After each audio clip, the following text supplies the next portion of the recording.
Galin here with the Chatham Journal. I'm in Silk Hope. I'm with Mr. Strawberry Pruitt.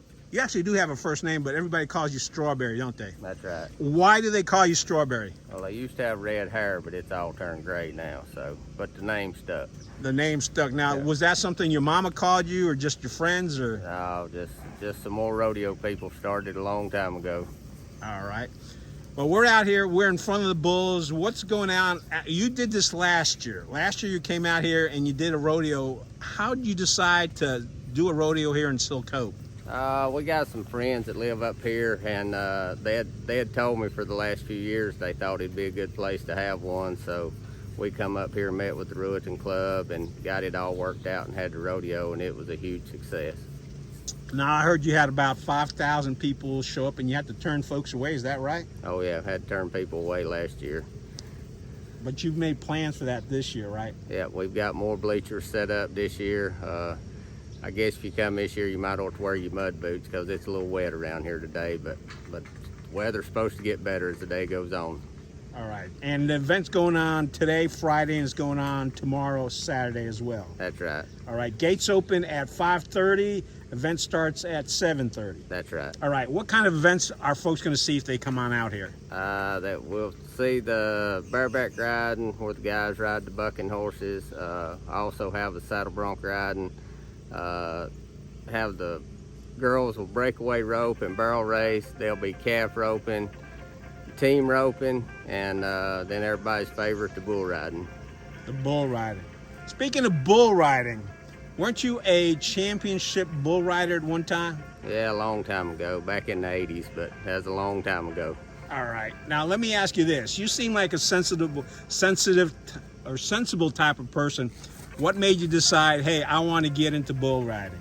Oh, I don't know. When we was growing up, everybody wanted to grow up and play cowboys and Indians and be cowboys, and that was part of our life. I mean, wanted to be a cowboy, and as years has gone on, seems like things has changed. There ain't as many kids wanting to grow up and be cowboys no more, but that's how all ours got started just years ago, going to junior rodeos, and then just moved on up through the years.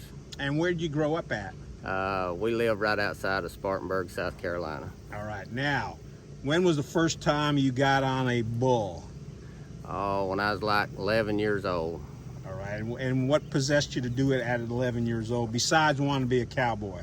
Oh, they was about 20 of us kids that all lived pretty close. There was a guy that had a rodeo there close to our house, and his boys rode in the junior rodeos, and we was always buddies, and that's just what we done. We went to rodeos when we was kids. All right. The bulls behind you are pretty big. 11 years old, you were probably what?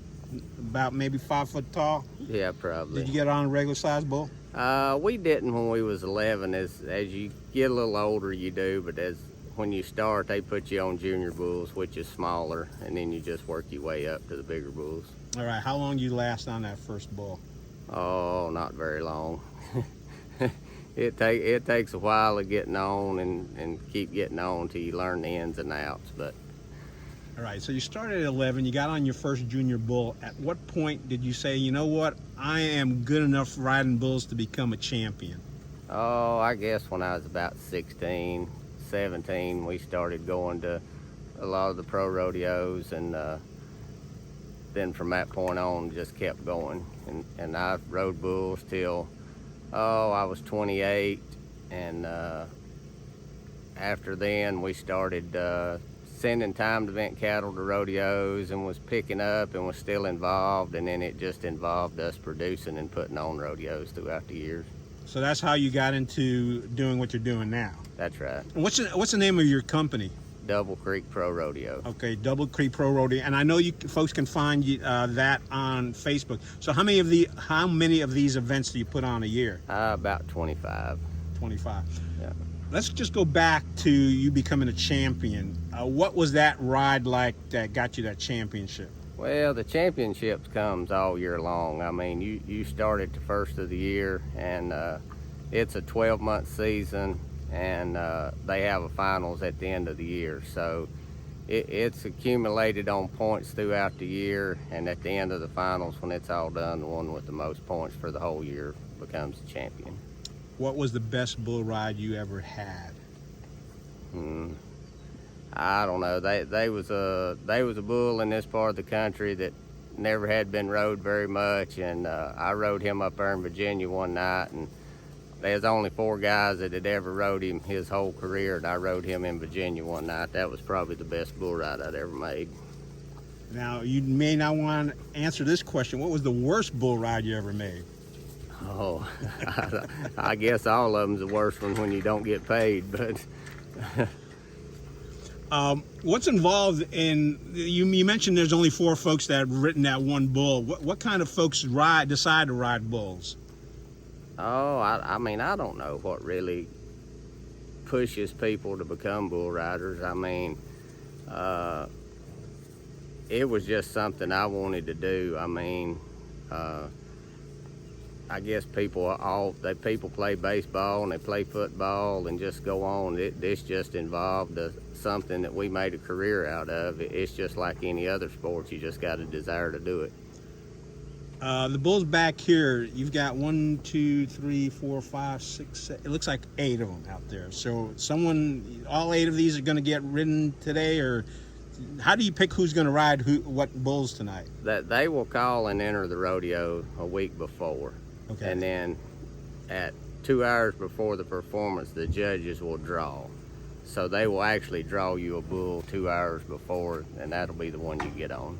All right. Now, when you say 2 hours, is that going to be 5:30? And you said bull riding is going to be the last event, so that's going to be 2 hours before the last event? That's right. All right.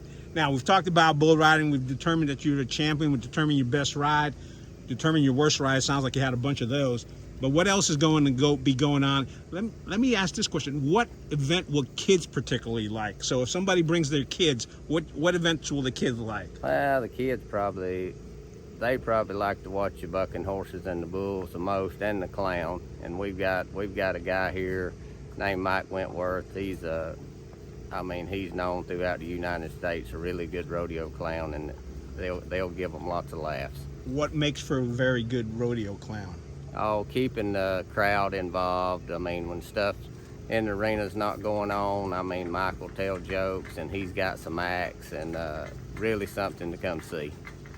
Overall, last year was a big event, 5,000 folks. Hopefully the weather will keep up and things will turn out well. You'll get a big crowd right here. I know you start off the rodeo in a traditional style, and I noticed some friends came last year, and the thing they liked about it was the way you all kicked off the rodeo event. And why don't you tell folks how you start off the rodeo? We kick off the rodeo with the prayer and the national anthem because, I mean, that goes back to everybody's roots. I mean, that's what made this country, prayer and that flag. So, and that's part of the cowboy way of life. I mean, we always start every rodeo with the prayer and the national anthem to honor God and country, and that's the way we'll always do it. Anything else in particular that folks need to watch for today? You mentioned the clown, the bull riding, the kids enjoying the bucking horses. Pretty much, how long does the event, it starts at 7:30, how long does it usually last? The performances is usually about 2 hours. All right, so if I get here at 7:30, I can expect that I'm going to have a whole bunch of stuff to watch for a couple hours till 9:30. That's right, you'll be on the edge of your seats. At the edge of my seats. All right, and you said folks need to bring their boots because it is a little wet out here. It's a little wet out here today. It's rained quite a bit here, but we're going to do the best we can to have it as good as we can have it, so come on out and see us. All right, what else do folks need to know about this before we finish up? Oh, if you want to come out and bring your family and have a good family night, come on out and see us because it'll be 2 hours of really a lot of fun. All right, and we also need to let them folks know they need to bring cash. Is that right? That's right. It is cash only at the gate, so bring cash, and there's lots of vendors set up. You can come here and eat before the rodeo starts, and they also got people selling cowboy hats and novelty stuff, so come on out early and have a good time. All right, $20 to get in, cash. Where'd you get your hat from? Oh, I don't know where this one come from, really. Had it for a while? Oh, yeah. Oh, yeah. All right, folks. Hey, that's Mr. Strawberry Pruitt finishing up here. Come on out to Silk Hope tonight, Friday, or Saturday. Thank you, Mr. Pruitt. Thank you.